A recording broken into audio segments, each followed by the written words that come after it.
Hello, everyone. This is Bob Lowe, CSIA Executive Director. I'd like to remind you to complete the poll that is available to you, which would provide our presenter with that which is of most importance to you. There are 5 selections. So I want to thank you for attending the September CSIA webinar. Today's webinar is about how successful integrators capitalize on real-time feedback.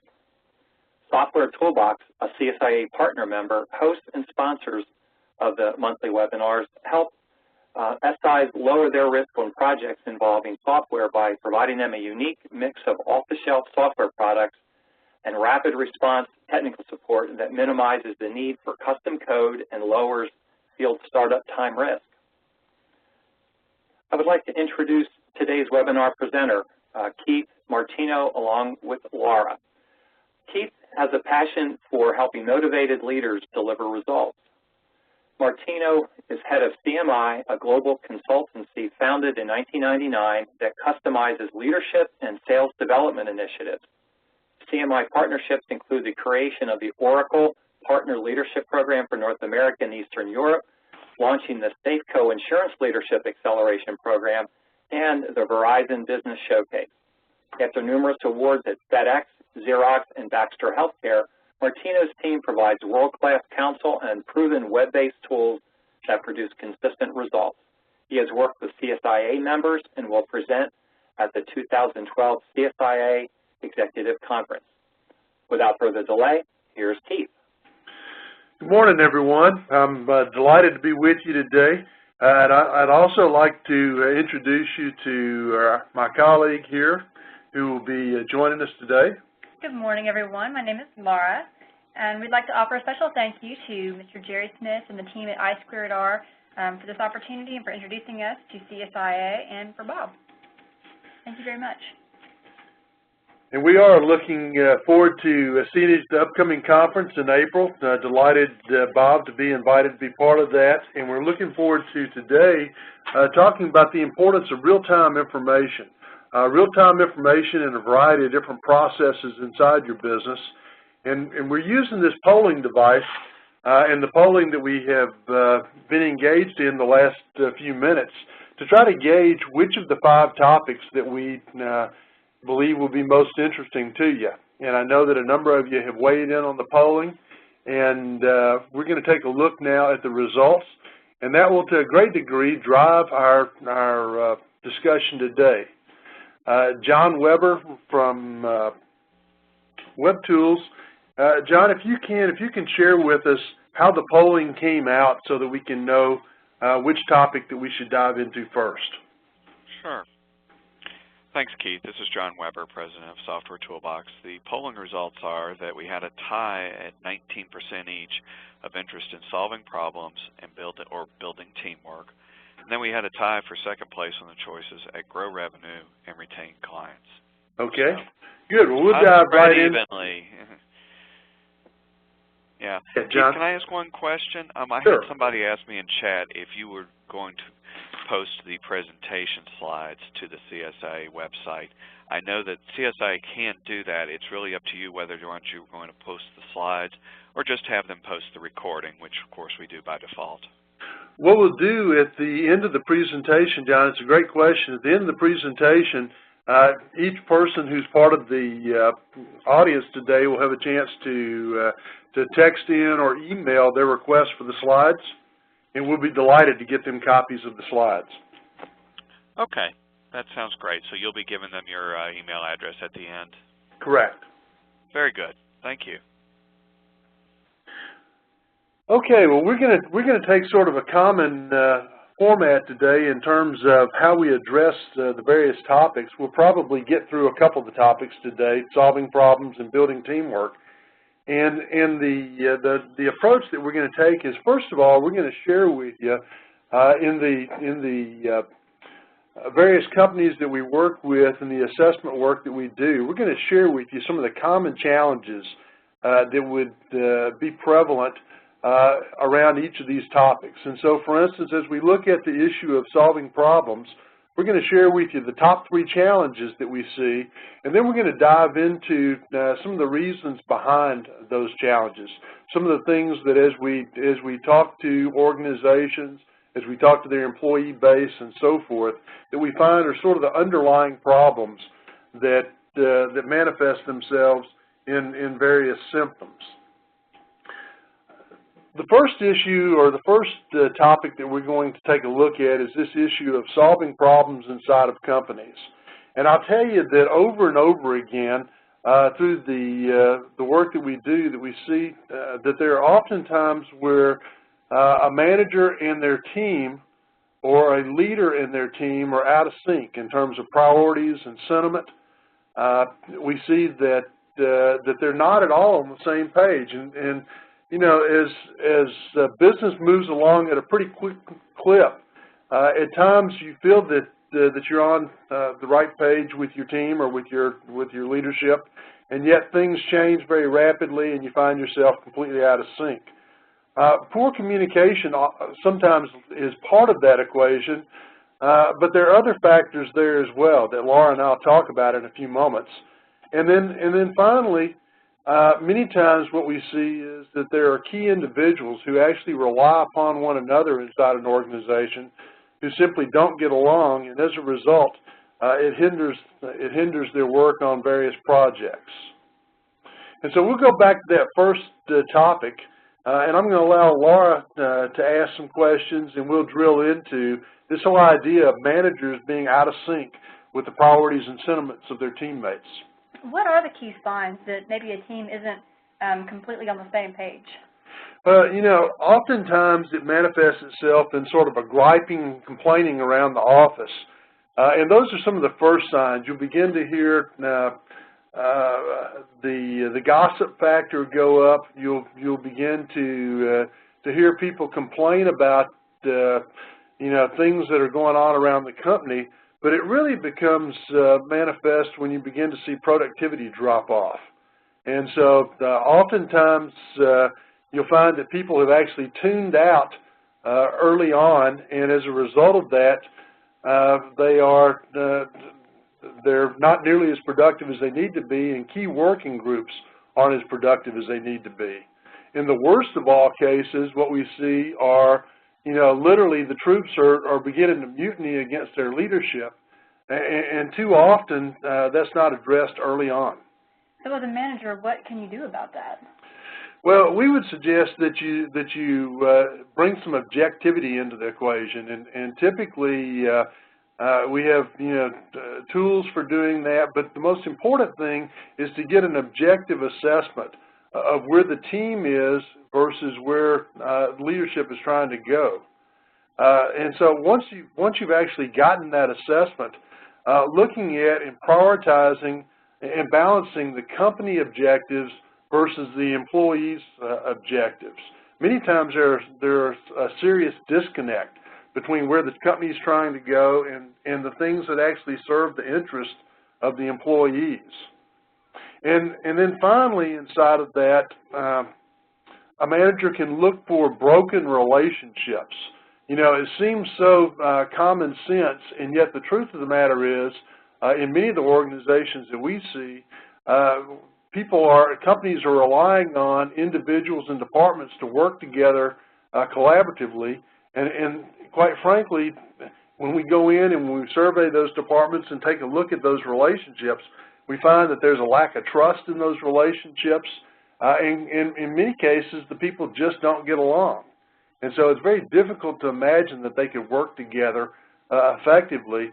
And in fact, it typically manifests itself in some outward form, some results-driven form, that these folks are no longer working collectively together. And the company suffers as a result. Well, Keith, you mentioned earlier that it sometimes comes down to this poor communication between teammates. And are there any early indicators that maybe we should be aware of? Yes, in fact, one of the early indicators is when you see a lot of rework going on between departments, information being pushed back and forth, projects being pushed back and forth between departments, and they just don't seem to be getting it together. You see a lot of wasted energy inside of an organization. You'll also begin to see a number of missed deadlines. organizations that are missing their completed deadline because various departments aren't getting their work done inside. Other examples or other early indicators include cost overruns. Many times as the project gets extended out because departments aren't working together, you're sitting there watching the cost for the project go up or the cost of completing the work go up, and that manifests itself in overtime and other ways. Ultimately, it impacts the customer, and that's probably sort of the final indicator is when you're beginning to see an organization that because of their poor execution, they're not satisfying their customers the way they once did. So do you have some specific recommendations for getting back on track? Sure.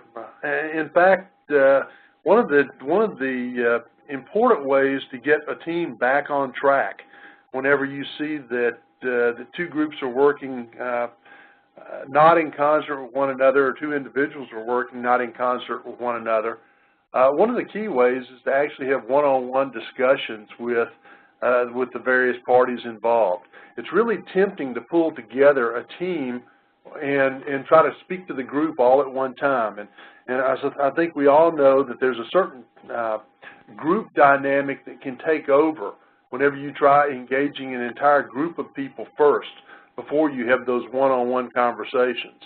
And so our recommendation is always to use this real-time information, these early indicators that you're seeing that groups aren't working together, to actually dive in and have one-on-one conversations with the various parties inside those groups to try to get at what are the problems, what are the challenges inside of those relationships.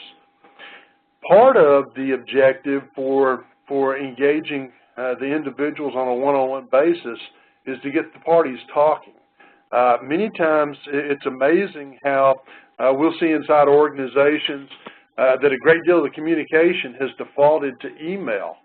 And while email can be very effective in documenting things or in confirming understandings and that sort of thing, we see organizations breaking down all the time because, or the teamwork inside of organizations breaking down because people are spending way too much time sending email back and forth, and they're not talking together as individuals as they once might have done.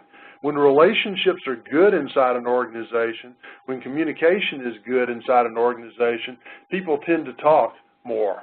Whenever things are challenged, you see people begin to default back to email, and that's almost a sure sign that relationships are not what they need to be. Keith, can I ask you a question? If these one-on-one conversations that you would have with individuals, could you tell us one or two questions, key questions that you would ask them? Sure, and I think that's a great question, Bob. Appreciate you posing that. One of the questions that you might ask is simply an open-ended question of how do you view things, how do you think things are going? And it's amazing that two individuals or two different groups or multiple parties can have such different perspectives on how things are going. One set of folks might say that they believe, things are going fairly well, while another group is completely dissatisfied. So one of the questions is just, how do you think things are going?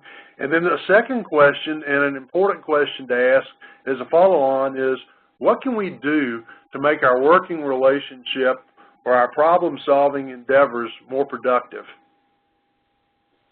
Okay. Those seem like simple questions, Bob, but it's amazing how often those questions go unasked. And as a result, the communication between departments simply deteriorates further, and it's very difficult to get people then back on the same page. Makes sense. Thank you. When you see that key individuals are not talking like they should and not having those one-on-one conversations, what is the general overall impact on the firm itself? Well, it's clearly hinders morale inside the organization. And while no one may be stepping up and addressing the impact that it's having on morale, it's there and everyone in the organization knows it. You know, it's very tempting sometimes to think that people inside of an organization don't realize that there are problems and there are personality issues inside the organization going on. But the truth of the matter is everyone knows, everyone feels the tension, and that tension has a negative impact on morale. It's clearly devastating to profitability because costs go up when relationships are headed south inside the organization. Costs to the organization go up. Productivity, unfortunately, goes down, as you might expect, and ultimately, the customer pays for those problems. Keith, the average size company in CSIA is about 25 employees. Do you see this as a huge issue even in a small company? I do, Bob. You know, it's amazing. I've often said, you know, small companies have big politics at play. And so these same issues, it's interesting. I spent, you know, my first 20 years in corporate America at Xerox and FedEx and other companies, as you mentioned. And the problems really don't change from big companies to small companies. Typically, the work groups are still broken down into relatively small working units, and the politics and the challenges of communication are actually very similar, whether they're small companies or large. Okay. I'm going to very quickly show you a tool that we use to get at some of these issues, and it's a tool called the 360. I'm not going to spend a whole lot of time on the elements of the 360, other than to tell you that if you look, for instance, in what we're seeing here on the slide now is an example of a dashboard. This is a real 360 that recently came in for a particular company that we were working with. In the upper left-hand corner, you see how in this particular instance, we were running a 360 on a number of the members of management in the organization. In the upper left-hand corner, you see how this particular manager viewed themselves, viewed their leadership skills after responding to 60 specific questions about their daily activities. In the lower left-hand corner, you see how this particular manager's colleagues perceived that manager in terms of leadership skills. But most importantly, up in the right-hand corner, what you see a red line that represents how the colleagues view that manager, and then the blue line represents how the manager views themselves. This is typical of what we might see in many organizations where management is perhaps a little disconnected, or a particular manager is a bit disconnected from how they're being perceived and how well things are going in the organization. As you see, the red line is significantly below, in certain categories, how the manager sees himself. And in fact, if you notice the numbers that I've circled on the screen, overall the manager sees things going much better than the employee base perceives that it's going. And that's represented numerically here.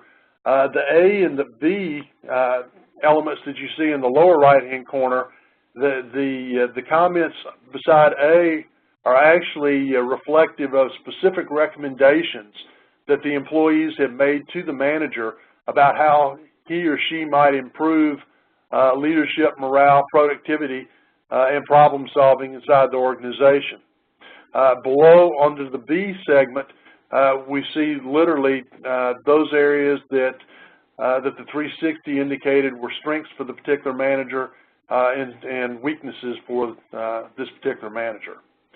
The point of showing you this slide is not so much to point out the tool, though we're happy to do that.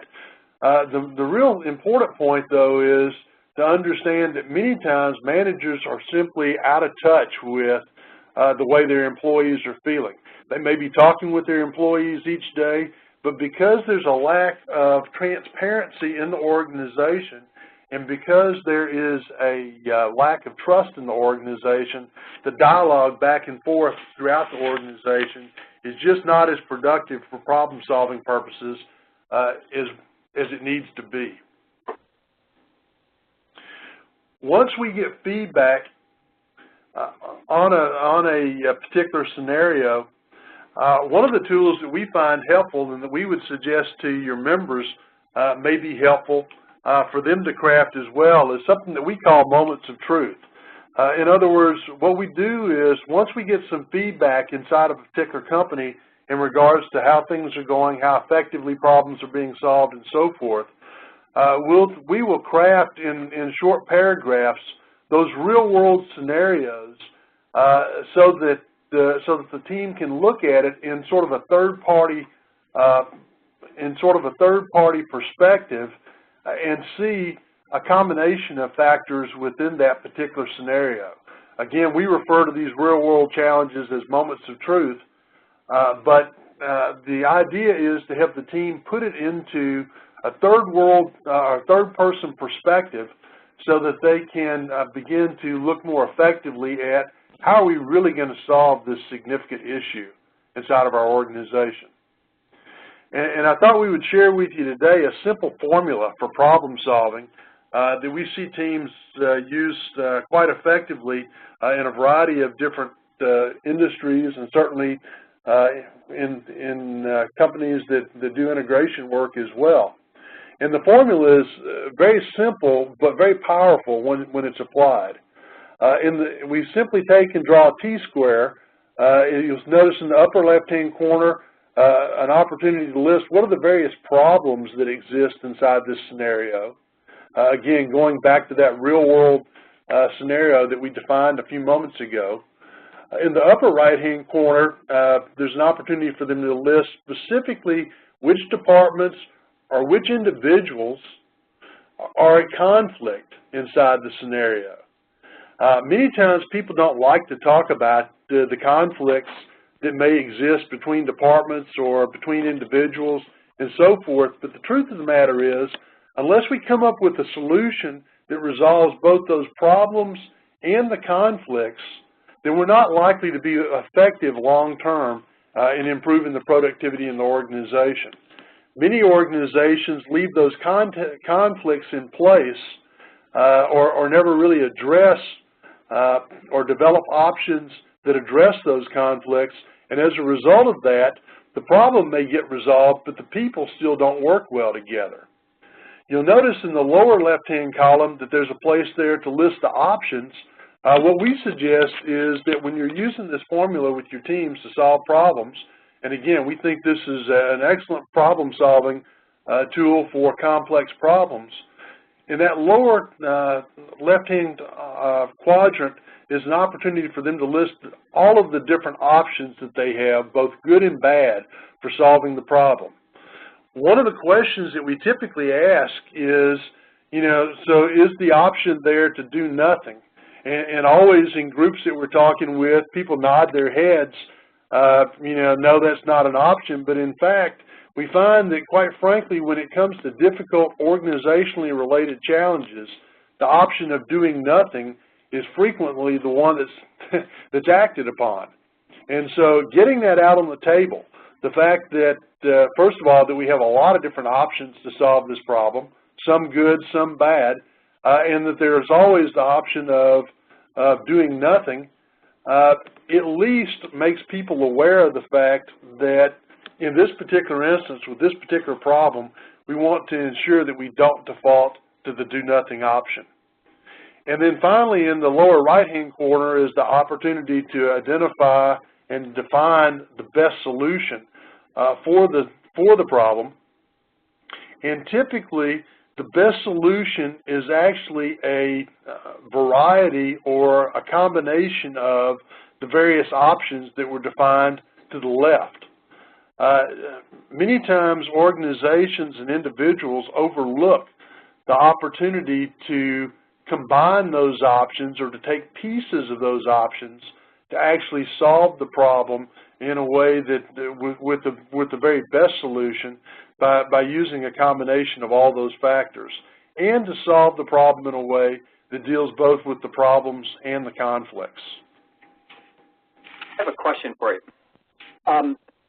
An employee might feel like their job would be threatened if they speak up and express what they see as a problem or what's causing discontent with them. How can that possibility be set aside? How can it be overcome? That's another great question, Bob. You know, it really starts with the sorts of cultures that we want to build inside of our companies. And a culture of transparency is really critical, especially in today's fast-changing, highly volatile times. And so one of the first things that we can do is to set an expectation inside the organization that we really are trying to work towards transparency. And we want to reward transparency anytime that we see it. For instance, when you see a person raise their hand and bring a difficult problem to the forefront of the discussion, that's a great opportunity to recognize that individual for their good judgment, for their courage, for their willingness to step out on a limb to try to help the organization move forward. And so anything we can do, Bob, to build transparency can be very helpful in that regard. My gut tells me that would come from the leadership at the top to make sure that transparency is an acceptable practice. Boy, it's got to come from the top, and you know, that's an important thing to point out. If we're not, first of all, if the leadership of an organization is not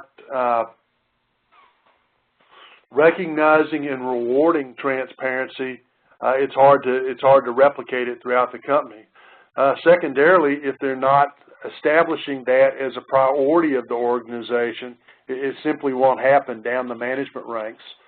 And then thirdly, and we all know our actions speak louder than our words. If we as leaders are not as transparent as we should be, understanding that, you know, we can't always share every piece of every discussion or all the various aspects of a particular challenge, we may not be able to share all of those things, but we can certainly share our interest in resolving the issues, and we can be as candid as is practical. And every time we're candid as a leader, it encourages someone else in the organization to be candid. Okay.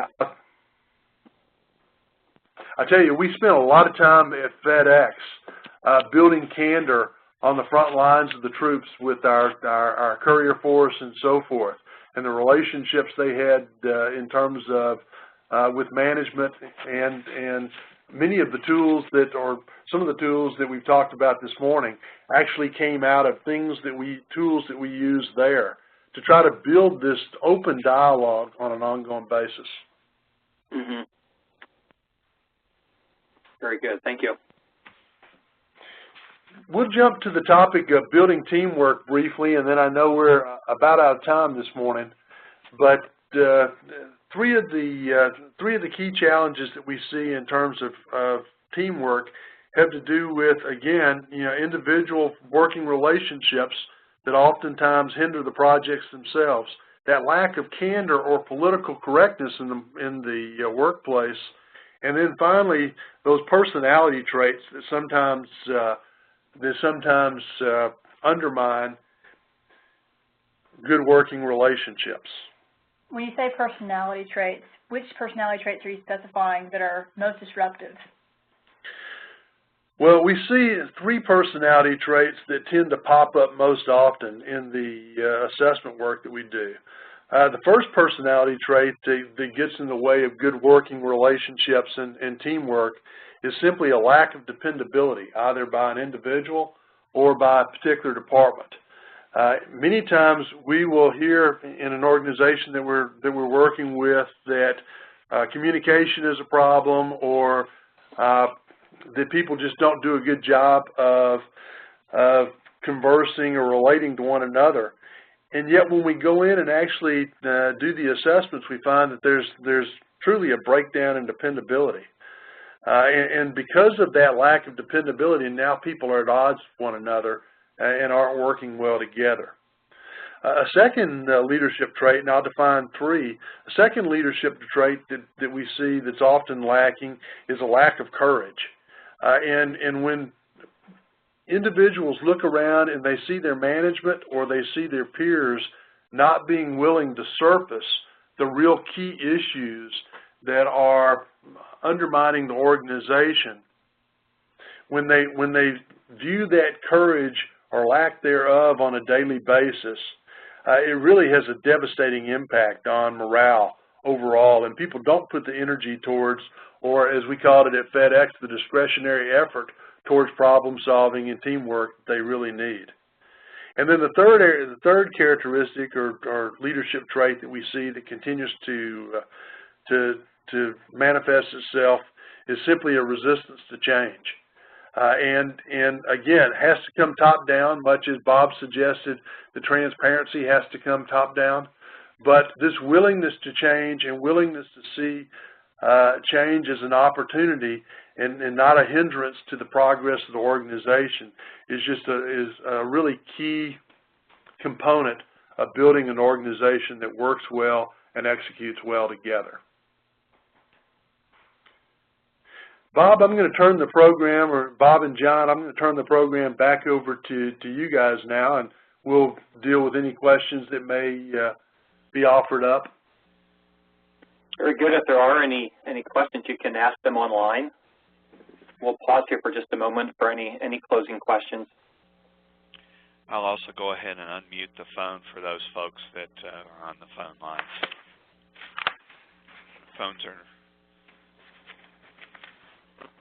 Phones are now unmuted for anyone that's dialed in if you have a question. I don't have any queued up at this point.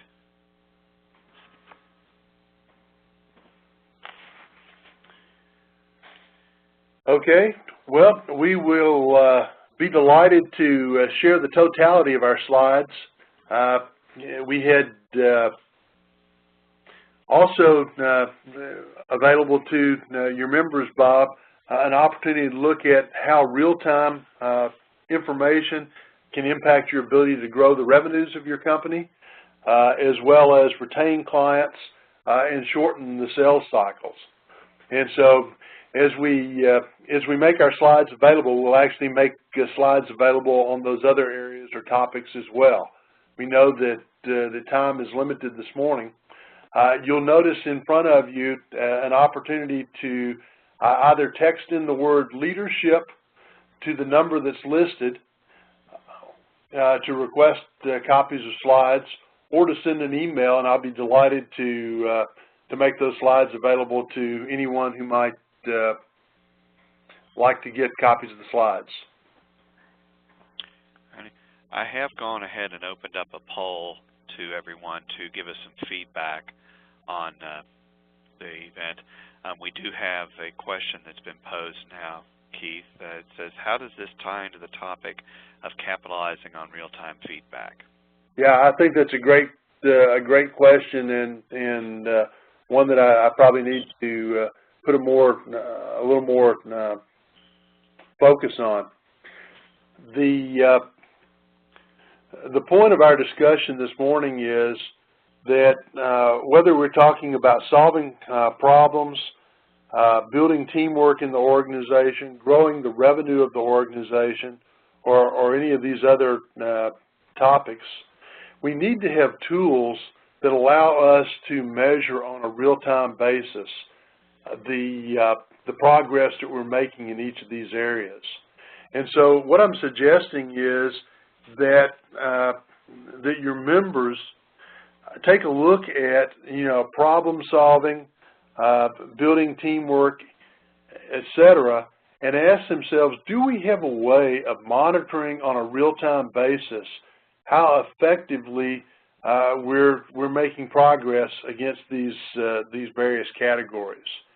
And in putting those systems, that communication process in place so that you're getting that real-time feedback is really critical.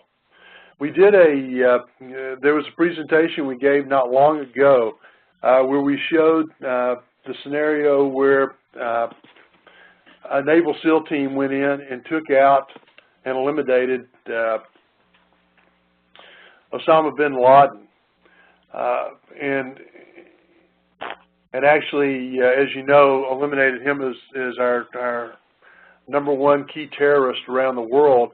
And inside that presentation, we showed photos of how the Naval SEAL members actually had embedded in their helmets real-time cameras that showed and was broadcasting back to military leaders as well as the leaders of our nation precisely what was going on in that raid at the time that it was taking place. And the idea there was that as we're moving through volatile times and as we're moving through difficult economic times right now, it becomes imperative for each of us as leaders of our organization to have a way of seeing clearly and objectively and on a real-time basis precisely what's going on in the various aspects of our organization. And so the point of our conversation and the idea that we were trying to get across this morning is that when you put those systems in place, you can head off a lot of the challenges and a lot of the detriments to your organizational growth that you might otherwise face if you didn't have a means of detecting that early and often. So you're referring to like KPIs. It sounds like you're promoting the idea of having lots of KPIs within your company. And if so, what would be a KPI regarding like building teamwork? That seems like a soft subject. How do you make it objective with, like, what would be one key KPI to look for or to monitor? Well, I think that that having a way to actually measure the relationships inside the company is a critical component. I will tell you, in our earlier illustration, we showed that 360s can be very effective for doing that. Another way to get at that is to have, an employee satisfaction sort of survey that not only talks about how effective or how satisfied the various employees in the organization are with the company at large, but specifically with their direct manager, with their teammates, and with mid-level and senior levels within the organization. And to ask those, simple and yet very straightforward questions, and then put numerical measures around those things so that you can literally tell whether you're moving forwards or backwards in those relationships throughout your organization. Great. So it's not just KPIs, but you use the surveys as a tool. Are surveys taken so that respondents are autonomous? Typically, the respondents are autonomous, and the most effective tools provide more of a consensus feedback versus an individual feedback. In other words, instead of Bob knowing specifically what Keith said about Bob, Bob would get feedback that would tell him in general or on average, here's how others saw Bob in the organization. That consensus sort of feedback allows Bob to then look at the comments and look at the scores and that sort of thing, and see general trends and see general opportunities to improve his working relationship or his leadership of a particular group. Okay. Very good. Hey Bob and Keith, this is John. I'd like to add something. The metrics and all that's great. One of the things I found in my own organization with my business partner is that sometimes it's just a matter of turning on that radar in your head as a leader to realize you need to have this little guy or gal over here on your shoulder that's paying attention at the 20,000-foot view and hearing these. You talk about a lot of subtle indicators and warning signs, Keith. First thing we all need to do is remember to just pay attention to those, because oftentimes they mean that if you do, you can jump on issues much before they become mountains of problems. Mm-hmm. That's absolutely correct, and I will tell you that we've seen significant change in a number of organizations as a direct result of running even the 360 process through their organization. And there are a number of 360 tools out there today. I'll tell you, in our own experience, though, we've seen managers become far more aware John mentioned the idea of having sort of that little sensor in your head, but become far more aware of what they are doing or not doing that's setting off certain dynamics inside their organization. And so many times it's a combination of both numeric sort of information as well as specific recommendations. For instance, if you have a 360 done on yourself and you see 4 out of the 12 people who responded suggested that you're not very good at communicating, or if they've suggested that you're not a particularly dependable person, or whatever the case may be, or they don't see you demonstrating courage in terms of the difficult decisions that need to be made, it does raise your sensitivity then to that issue on a much broader level. And we were doing some filming the other day of some feedback from some of our clients and so forth. We had one particular client or one particular manager who said, I really thought that whenever I came to this organization, because I was relatively new to the organization, that what my team needed out of me was they needed me to simply listen and learn about the business. It had been a while since I had been in that particular industry, and so I really thought my team needed me to learn the business and then come to them with recommendations. And he said, and what I learned from the 360 was that wasn't what my team needed from me at all. In fact, they needed two very different things from me. First of all, what they needed was they needed me to be a staunch advocate for them with our senior management team. They needed me to help clear some hurdles that were there that were really blocking our ability to be effective as a team.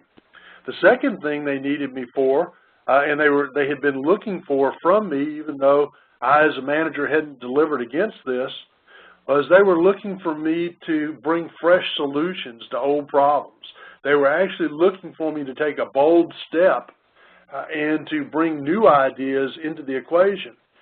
And so while that manager was sort of sitting back thinking that he was doing the right thing, the truth of the matter was the troops were needing him to step forward very quickly. And he talked about specifically on tape that day what a significant difference that made in his management style and how much more closely it had tied his daily activities and his leadership to the needs of his organization. Hey, Keith, we have a couple of questions about the 360s since you're talking about those. They're kind of related. One of them says, how are the 360 elements derived? Are they research-based or select upon observation? And how effective have they been in actually changing behaviors? And I think you've given some examples here. But could you tell us more, or if you want to give other examples, you can. Tell us more about how the 360 how you come up with those. Sure, be happy to. There are 20 different components that we measure with our 360s. The first 10 components are specific leadership traits that we've identified that are critically important inside of any organization. Leadership components like courage, integrity, judgment, flexibility, individual consideration, respect for others, dependability, and so forth. And in fact, in the slides that we'll make available, you'll see those 10 leadership traits that we always scan for inside of any organization. The second 10 traits that we tend to scan for are more organizational specific. And so what we tend to do is we talk with clients, and we really encourage them to have a set of principles and values that they're trying to live to as an organization. And if they have that set of principles, then we encourage them to measure those as part of the 360. And so the top 10 traits are specific individual leadership traits that we're measuring across the various members of the team. And the lower 10 traits are a reflection of how well those individuals are actually living out those principles that the company holds most important. In situations where it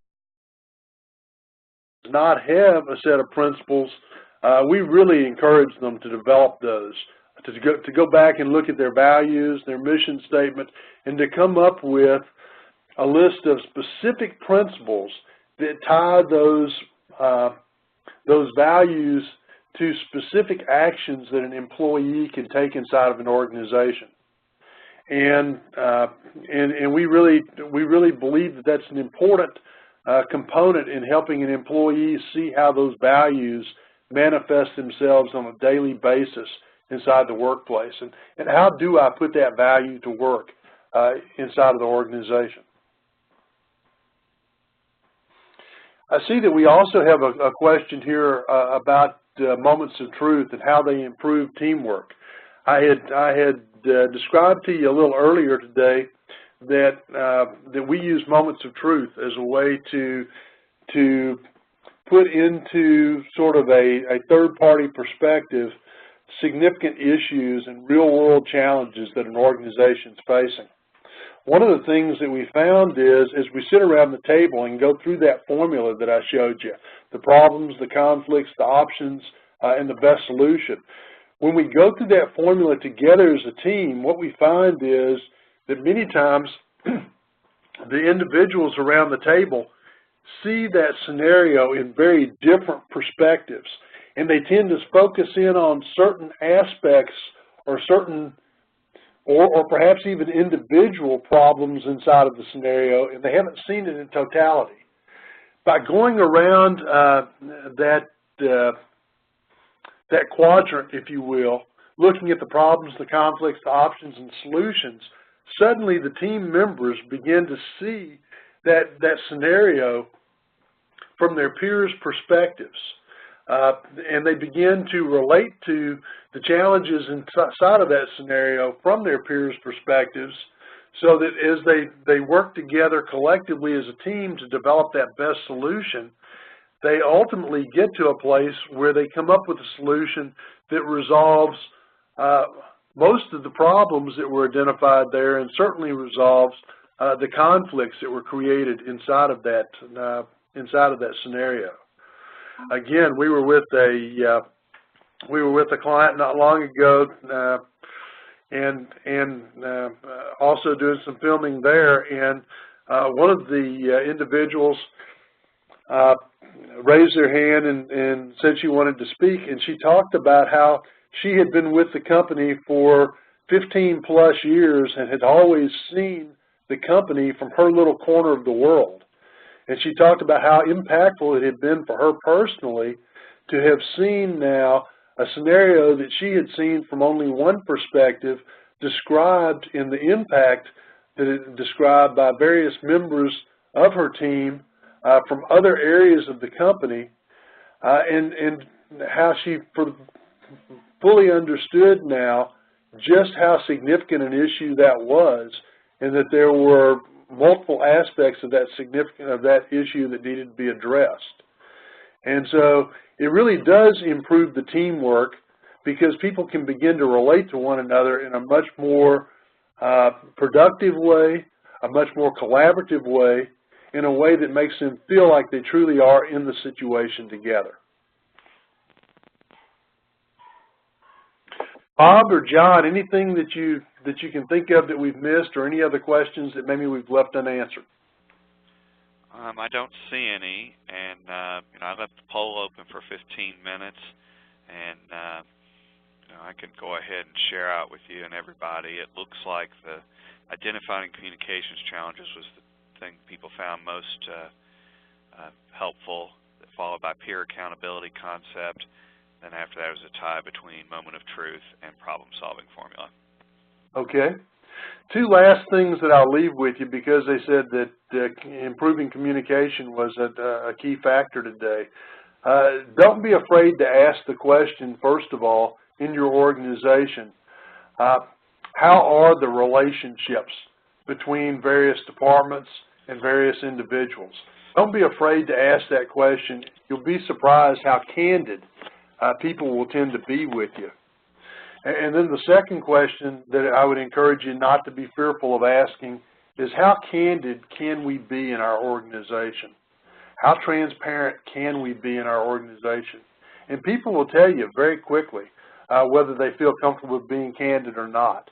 They may not tell you, if they don't feel comfortable being candid, they may not tell you what they perceive the issues to be, but they will tell you very quickly whether they feel comfortable being candid. And it's those two questions really do open the way for a much more transparent and trust-filled environment. Very good. That's very helpful. It's been a pleasure for us to be with you today. We have sincerely enjoyed visiting with you. Look forward to seeing you again at the conference coming up, and we'll continue to talk about the importance of real-time information as it relates to growing your business, retaining your clients, and closing deals faster. Thanks again, John and Bob, for the invitation to be here today. And thanks for tuning in. Okay, to all of the attendees, I'd like to thank you for your participation, and my hope is that you got several good ideas that you can implement to benefit your company. And be sure to attend our conference in April of 2012 to learn more from Keith. Keith, thank you for the contribution of your time and expertise, and you also, Laura. Your presentation was really very insightful, and we wish the best for you and look forward to seeing you at the conference. And thanks again to our host and sponsor, John Weber, President of Software Toolbox. And be sure to complete the survey for today's webinar. It'll arrive in your inbox within the hour. Your feedback is necessary for our continuous improvement, so please complete it immediately. If you put it off, you'll probably never go back to it. It's very quick, and we would really appreciate the feedback. So in closing, here's a bullet list for you to consider. Implement CSIA's best practices in your company. Number 2, attend the ISA Expo the week of October 17th. That's in Mobile, Alabama. We will be there participating in many ways. We have a press conference to do to announce many new things with CSIA, and we'll love to see our members, both integrators and partners, at the ISA Expo. And lastly, participate in the CSIA statistics program to benchmark with your peers. That's real-time feedback. It doesn't get any better than that. And also, if you ever have a suggested topic for a webinar, please send it to me. I'm easily found on the CSIA website. And that's it for today, so have a productive rest of your week. Thank you again, and goodbye.